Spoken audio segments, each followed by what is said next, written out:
You already know you're going to die. You know this the way you know the names of distant cities you've never visited. It is a fact you keep on file, accurate and inert. You can retrieve it whenever someone asks. You can nod at it in quiet moments, feel the brief weight of it, and then set it down again without letting it touch anything that actually matters, without letting it speak to the meeting you took this morning, the conversation you've been postponing for 3 months, the way you spent the last hour before sleep. This is not denial. You're too intelligent for denial. You don't pretend death isn't coming. You've made peace with it in a kind of theoretical way. You accept it. You've read the Stoics, maybe. You know the formulations. You just don't let it in. You keep it very precisely from touching the present. What I want you to notice is what that cost you. There is a specific behavior that almost no one has a name for. The act of allowing an urgent truth to exist in one compartment of your mind while you operate from a different one entirely. You know the truth. You grant it the status of fact. You simply don't allow it to function as fact. It doesn't govern your choices. It doesn't pressure your hours. It sits behind glass, acknowledged but sealed. Philosophers call this a kind of quarantine. You've built a careful, high-functioning firewall between what you know and how you live. And this firewall is not protecting you. It is costing you the life you're actually in. The mechanism working against you is not denial. It's something more sophisticated than that, and more specifically human. Heidegger called it Verfallenheit, fallenness, the way we are absorbed into the everyday, into the tasks, the schedule, the social noise, in a manner that makes death function at a safe distance from consciousness. The mechanism doesn't suppress the knowledge of death. It manages it. It allows you to know and not know simultaneously. It lets mortality be a concept rather than a condition. This is the force that has been operating on the quality of your hours without you having a name for it. When you name it, something shifts, not comfortably. You are not broken for having built this firewall. Every mechanism of culture helped you build it. But naming it is the beginning of the only thing this script offers, the possibility of letting death function the way it actually does, rather than the way you've arranged for it not to. What that produces, concretely, is not panic. It is not morbidity. It is precision. The person who genuinely holds mortality in the same hand as the present moment does not spiral. They become unusually clear. Urgency of a particular kind arrives. Not the frantic urgency of someone running out of time, but the quiet, implacable urgency of someone who knows that each allocation of their hours is final, and who has stopped pretending otherwise. That clarity is what this script is about, not how to accept death. You've already accepted it in the way that changes nothing. This is about something harder, letting it actually work on you. If this kind of thinking is what you come here for, subscribe. It's how this channel reaches people who need it.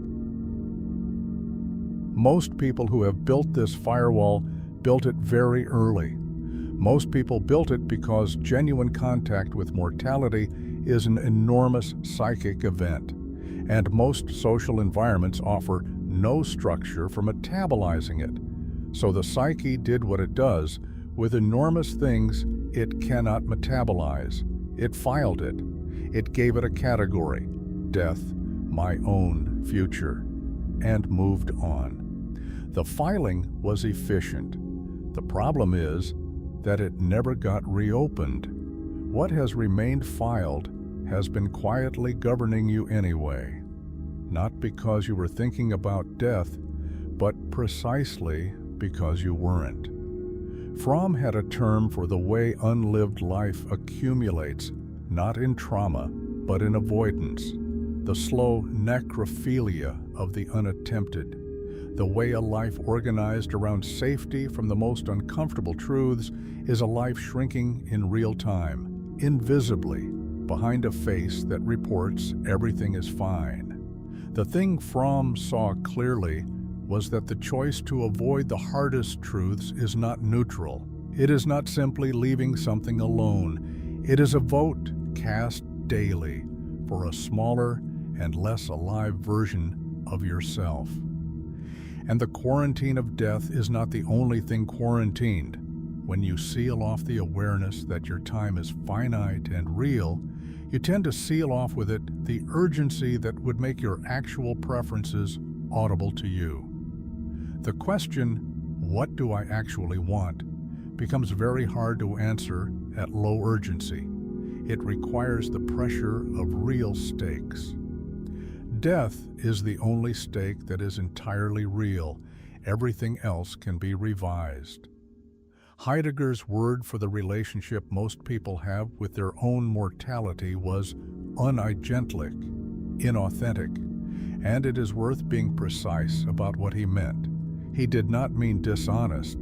He meant that when you are absorbed into the everyday, the calendar, the tasks, the identities you perform, the 1,000 small obligations that constitute a normal life, you are living in a mode that belongs to everyone, and therefore to no one in particular. The German term is das Man, the they self, the self that operates from what one does, what one thinks, what people like us are for. In this mode, your death is acknowledged as something that happens to people, something that will, in due course, happen to you, but it has not been fully received as yours, as an event that arrives for no one else, that cannot be delegated, that cannot be managed by the same social machinery that manages everything else. When death is genuinely received, not as concept but as condition, the they-self loses some of its authority. The question of what you are actually doing with your hours becomes, for a moment, impossible to answer with the usual abstractions. I'm building towards something. Things will be different when. I've been busy. These answers belong to a version of yourself that treats time as abundant and self as continuous. They do not survive real contact with the fact that the current moment is being used. This is the pivot that Heidegger called Entschlossenheit, resoluteness, or better, owning what is actually yours. Not a decision exactly, more like a recognition so total that it reorganizes how you inhabit your hours. You are not producing a plan, you are changing the pressure under which you make all future choices. Notice what this isn't. It is not memento mori as aesthetic, the skull on the desk, the stoic meditation, the morning reminder before you return to the same life. Marcus Aurelius wrote, "You could leave life right now. Let that determine what you do and say and think." Generations have read that sentence and felt it genuinely for the duration of reading it. Then they closed the book. The sentence functioned as relief rather than challenge. It confirmed that they were the kind of person who engages with such things. It was filed next to the other acknowledged truths. What Aurelius was describing was not a practice. It was a permanent structural change in how you hold your time. He was not suggesting you remind yourself of death and then proceed. He was suggesting that proceeding without the awareness of death constituting your relationship to the present moment is a failure to be where you actually are. This is harder than it sounds, because the firewall has a quality that is difficult to locate. It feels like maturity. The person who has made peace with death, who doesn't need to dwell on it, who finds it slightly anxious or neurotic to be always thinking about mortality, this person feels like they've arrived somewhere healthy. They've transcended the morbid phase. They're not stuck in existential crisis. They're getting on with things. This feels from the inside like groundedness. It is, in fact, the most sophisticated form of the avoidance. Viktor Frankl observed that the people who maintained their humanity in the most extreme conditions of the camps were often those for whom the awareness of death was not suppressed but inhabited. They did not live in denial, but they also did not live in despair. What they had was the opposite of the firewall, a continuous and functional awareness that the present moment was real and temporary, and therefore genuinely saturated with weight. Frankl called this orientation toward meaning, but he was specific about its source.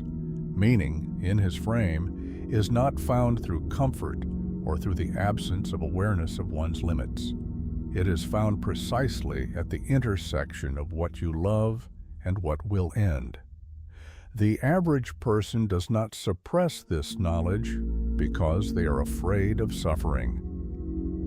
They suppress it because, full contact with it demands something, that they become answerable for what they do with the hours they have.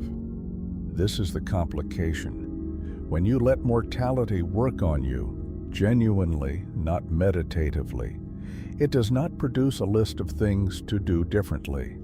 It produces an accountability that can't be outsourced. You cannot fix it by changing your morning routine. You cannot fix it by being more intentional. You cannot fix it by reading another book about it, including whatever the script sends you toward.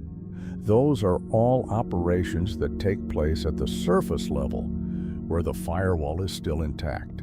They feel like contact. They are not contact.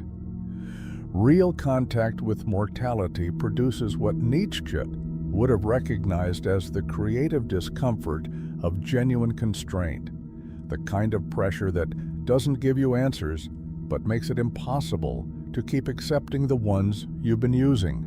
The question is not what you should do differently. The question is whether you can maintain your current self-story.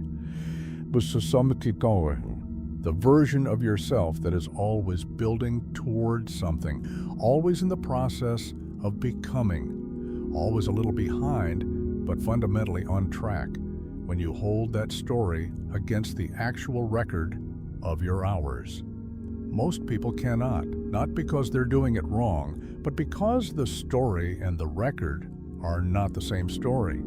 The specific discomfort this produces has a name in Jungian psychology. Individuation pressure, the experience of the gap between the persona, the self you have organized for others, for legibility, for continuity, and whatever is actually moving in you beneath it. Death exerts a particular kind of individuation pressure because it is one of the few forces that does not care about the persona at all. Your death does not recognize the character you've developed for the world. It does not give you credit for what you intended or what you were about to do. It will, when it arrive for the thing underneath the performance. And most people, given genuine quiet, know that they have been performing longer than they admitted, and that the thing underneath is less developed than the performance suggests. This is not self-blame. This is the observation that the persona has been doing extra work, covering for the unattempted, filling in the shape of a life whose actual substance remains partly in potentia. The question mortality asks is, how much of you is still potential? That question has a weight that is difficult to sit with, and the difficulty is not neurotic. It is appropriate. Camus wrote that the absurd, the collision between the human need for meaning and the universe's silence on the subject, is not a problem to be solved, but a condition to be inhabited. His rebellion was not against death, but against the various strategies for making death comfortable. He was suspicious of any frame that allowed the mind to process its finitude without remaining in genuine contact with what that finitude actually feels like from the inside. The person who has made peace with death in the abstract has not, in Camus' frame, actually rebelled. They have found a softer accommodation. They have made it tolerable. And in making it tolerable, they have made the urgency it carries tolerable too. Urgency, for most people, is an emergency state, something that arrives in crisis and recedes in normal life. But genuine contact with mortality produces an urgency that is not crisis-driven. It is structural. It is the ordinary, permanent, non-dramatic recognition that the present moment is the only place anything actually happens, and that it is being spent regardless of whether you're spending it deliberately. This is not a new observation. What is harder to see is its implication for the specific way most intelligent, self-aware people avoid it. The most common variant of the quarantine is not unconscious. It is semi-conscious. The intelligent person knows that mortality is supposed to produce urgency. They have felt it in brief flashes, usually near death, usually in loss, usually in the 2 a.m. clarity that doesn't survive morning. They know that these moments carry something they should hold on to. They intend to hold on to it. They do not hold on to it. And after enough cycles of this, feel the urgency, lose the urgency, feel it again, lose it again, they develop a meta-narrative. This is just what being human is like. The urgency can't be sustained. You feel it, and then return to ordinary life. This is fine. This is how it works. What this narrative misses is that sustained contact with mortality is not a feeling. It is a structural change in how you relate to time. It does not require maintenance the way a mood requires maintenance. It requires something more like a permanent change of altitude, not higher emotion, but a different vantage from which the questions you ask about your hours become impossible to dismiss with the usual answers. William James wrote about the way habit is the flywheel of society. The way it allows us to execute complex behaviors without the cost of deliberation, freeing attention for higher functions. What he also saw, or what his framework makes visible, is that the same mechanism runs in reverse. The habit of not deliberating, the habit of allowing urgency to be episodic rather than structural, becomes its own flywheel. It generates momentum. It becomes the default mode from which departing requires real force. The firewall is a habit. It is not a belief you hold. It is a practice you run. Every time you receive the knowledge of your mortality and file it, rather than letting it function, you strengthen the habit. Every time you feel the 2 a.m. urgency and tell yourself you'll hold on to it, then don't. You teach yourself that this kind of urgency is temporary and that the ordinary mode will always reassert itself. You are training yourself to be unaffected. This is what makes the usual interventions ineffective. Memento mori as a practice, the reminder, the meditation, the journaling exercise, does not break the habit. It feeds it. It gives the firewall another instance to process. You feel the feeling, you appreciate the wisdom, you return to your life. The firewall reports, successfully managed. Another iteration complete. What breaks the habit is not more contact with the idea. It is allowing the idea to function at the decision level, to be present at the actual moment when you choose how to spend the next hour, not as a reminder you import from outside, but as a structural feature of the question itself. The question is not given that I will die, what should I do? That is still the firewall in operation. The question is, What is this hour actually worth right now? And is what I'm doing with it the answer I could defend to the person who already knows the answer? You cannot answer that question abstractly. You can only answer it in real time with your actual hours, in the presence of what you are actually feeling rather than what you report feeling. What Heidegger saw, and what most treatments of his mortality philosophy fail to carry through, is that Sein-zum-Tode, being toward death, is not a meditation. It is not a corrective you apply to an otherwise normal life. It is a mode of being in which death is not compartmentalized as future event, but is held as a constitutive feature of every present moment. Your death is not ahead of you in the way a city is ahead of you on a road. It is structurally present in every choice you make, because every choice is made from finite time. And finite time is not the same as abundant time followed by termination. The difference between those two relationships with time is the difference between a life that accumulates unlived experiences and a life that does not. And most lives accumulate them, not because of bad choices, not because of failure, but because the firewall was so well constructed that the choosing happened in a different register entirely. In the register where there is always more time, where the important things can wait a little longer, where this hour can be a placeholder for the hour when things are clearer. The hour when things are clearer does not arrive by itself. It arrives when you remove the structure that was making your actual hours unavailable to you. What the firewall costs in the end is not time. You can't recover time. What it costs is presence, the specific quality of being in your life rather than administering it from a slight remove, watching yourself proceed through the days with the confidence that the real version is on its way. It costs you the weight, not the weight of tragedy, not the weight of grief, the weight that makes things matter, the particular gravity that arrives when you stop treating the present as provisional, when you stop living in the tense of I will and begin living in the tense of what is actually happening right now, in this hour, in this life, which is the only one being run. You already knew this. What you did not know until now is that knowing it was not enough.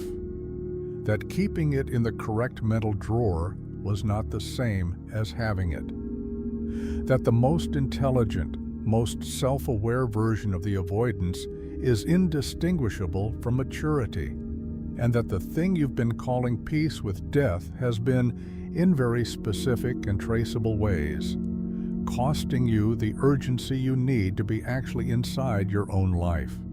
This does not require that you change your schedule. It requires something that cannot be scheduled.